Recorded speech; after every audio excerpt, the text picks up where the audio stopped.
कायदे कानून काम कर रहा है जो इस तरह के मिसक्रिएंट्स होते हैं। और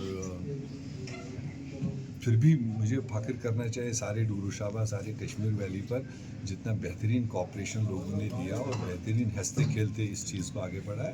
एक आध कोई आदमी होता है और उसने खुद ही अपनी शक्ल सूरत शायद बता भी दी, जिसने खुद मोदी राज को वेलकम किया या 10 साल के राज को वेलकम किया, शायद उसने अपनी पार्टी की इंक्लिनेशन भी दिखा दी। और जिन पार्टियों ने उस स्टेटमेंट को या उस बात को शेयर किया तो वो साफ दिखाई देता रूट कहाँ से। और जब आम कहता था कि ये पार्टी बीजेपी से रुली हुई, तब तो बहुत लोग समझते नहीं थे। अब इसी तरह के शगुफे निकलते हैं कि जिनको ये नहीं दिखाई दे रहा है कि नागहानी ये आफत है, खुदा का रहमत है, और उसके बाद इसको 24 घंटे तो लगते हैं। और फिर जो शख्स ये बोलता है उसको बर्फबारी रुकने के 3 घंटे के अंदर उसके दरवाजे तक गाड़ी पहुंची, उसको अप्रिशिएट करने के बजाय अगर वो मोटिवेटेड कोई इस तरह की बात करता है तो हमारी सेहत पर उससे कोई ज़्यादा फर्क नहीं। सर लास्ट सवाल। तो मैं ऊपर वाले अल्लाह ताला को शुक्रिया अदा करता हूं, क्योंकि कश्मीर तो कंप्लीट ड्रॉट में था। यहाँ रिपोर्टेडली अप्रैल 2024 में मतलब मियार की बारिश हुई, उसके बाद में अभी तक कोई भी बारिश नहीं हुई, जिसकी वजह से हमारे सारे वाटर सोर्सेज चश्मे सारे मतलब बैठ चुके थे। मेरे ख्याल से 1 महीना पहले की सिचुएशन आपने देखी होगी जब हम रिव्यू ले रहे थे, तो कैसे कैसे परेशानी हो रही थी। जितने भी नेचर चश्मे हैं, नेचर सोर्सेज सारे बैठे हुए, कोई भी अल्टरनेटिव नहीं।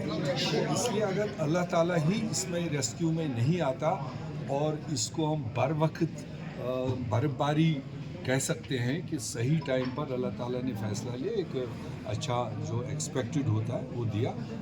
अब जब इतना ऊपर वाली की मेहरबानी रही कि उन्होंने अपना रहम किया, तो थोड़ा सा लोगों को भी उसके साथ थोड़ा पेशेंस के साथ, जहाँ तक रिपोर्ट्स है फ्राइडे 12-1 बजे तक तो बर्फबारी कंटिन्यू थी, थर्सडे नाइट से आपके फ्राइडे से स्टार्ट सैटरडे तक।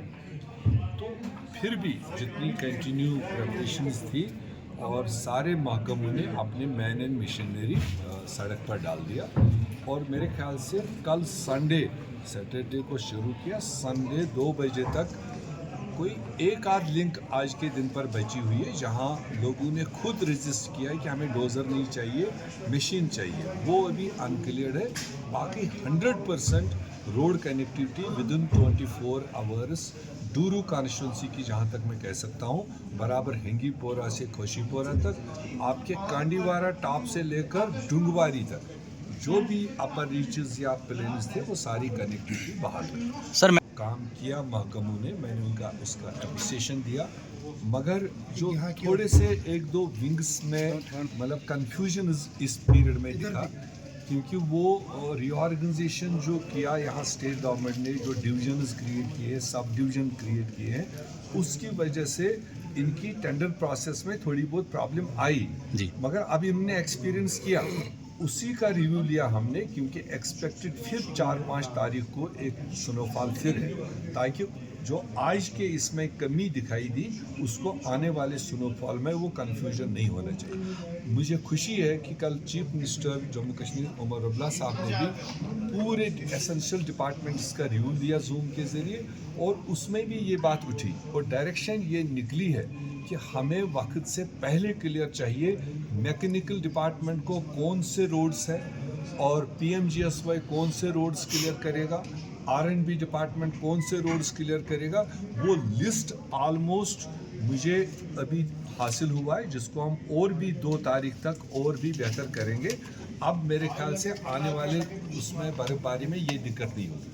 रोड्स मेंशन्ड है और विंग्स क्लियर है और सारी लेंथ भी इनके पास मेंशन है, ताकि हम जोर देकर अभी से कोशिश करेंगे कि आने वाली बर्फबारी से पहले सभी महकमे अपने अपनी जिम्मेदारी। नाविक टनल का नाम बदलने की तजवीज़ जो है कल वजीर आला ने रखी है, स्वर्गीय मनमोहन सिंह के नाम पे इस टनल को रखा जाए, तो क्या कांग्रेस देश का प्रधानमंत्री जो 10 साल देश को सरबराही किया है, तो उनका देहांत हुआ है, और वो भी एक अलग किस्म के प्रधानमंत्री रहे जो स्कॉलर भी रहे और हर फील्ड में वो मतलब नंबर 1 पर रहे हैं, एजुकेशन में वो नंबर, प्लानिंग में रहे, फाइनेंस में रहे, और फिर देश को 10 साल नेतृत्व भी दिया। अब वो दुनिया में नहीं रहे तो लोग उनको अलग अलग तरीके से याद कर रहे हैं। और ऐसे में जो प्रपोजल, जो सजेशन आया है कि नवयुग टनल को मनमोहन सिंह टनल के नाम से कर दिया जाए, मैं उसका समर्थन करता हूं, क्योंकि वो उनकी ही देन थी। वो बेसिकली वो टनल और वो हाईवे सैंक्शन उन्होंने किया था। तो ये एक सही फैसला हो सकता है अगर आज की सरकार उस टनल को मनमोहन सिंह के नाम से करे, एक ऑनर होता है। सर साल 2025 का जो अब मैं ये नहीं कह सकता हूँ कि अभी मैंने तो कैलेंडर देखा नहीं जो आप कह रहे हैं, तो इसलिए कैलेंडर ओपन आने दीजिए, पब्लिक में आने दीजिए। कैलेंडर बनाने वाले कौन है, कैलेंडर को शाया करने वाले कौन है, कौन सा विंग है, उसका कंट्रोल किसका है, लेफ्टिनेंट गवर्नर का है, चीफ मिनिस्टर का है, वो देखना है। क्योंकि कैलेंडर कई किस्म के आते हैं, हर एक विंग अपने अपने हिसाब से करती है। तो वो पहले हम देखें कि किस विंग ने किया है, स्टेट गवर्नमेंट ने किया है, भारत सरकार ने किया है, या भारत सरकार के किसी विंग ने किया है, तो सीधे उस पर अभी मेरी टिप्पणी करना मुनासिब नहीं है।